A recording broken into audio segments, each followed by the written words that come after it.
didn't I learn this before? A brilliant tip I got from a friend in Italy. To start our recipe, we'll add 2.5 cups of milk to a pot. Also, I add half a cup of water. Now I add 250 grams of pasta. I spread it well across the bottom of the pot. Then I add 1 tablespoon of butter. I stir slowly here to make sure the butter melts evenly over all the pasta.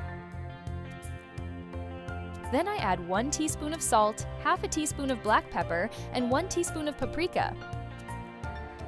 I mix everything really well and keep the heat low while I cook this to make sure the pasta cooks evenly and absorbs all the flavor from the delicious ingredients. After a few minutes, I add mozzarella to taste. Then I place a lid and let it cook for about 15 minutes. In another pan, we add 200 grams of bacon cut into small cubes and fry it well. I add half an onion, also diced, 3 cloves of garlic, minced, and we saute all of that really well. And before I forget, tell me which city you're watching me from, so I can send you a special shout-out.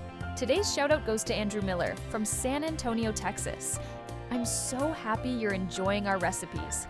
Back to our recipe, I'll give the pasta a quick stir. Look how nicely the cheese has melted. It's just delicious and looks amazing. This recipe is simple and easy to make. I love cooking it for my family.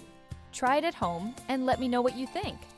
I'd also love to know if you added any different ingredients.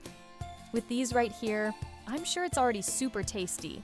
I learned this one from an Italian friend during a trip I took a few years ago.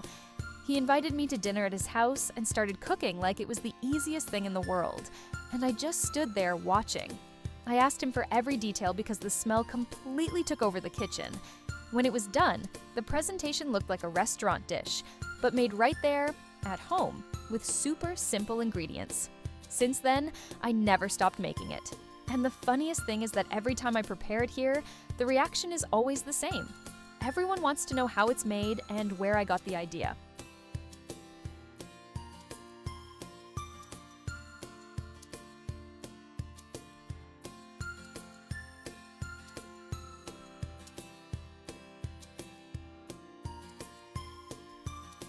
Some recipes we tried just once out of curiosity, and suddenly they fit so perfectly into our routine that they become almost mandatory. That's exactly what happened here. I made it with no expectations, and now someone always ends up commenting on the smell or how good it looks.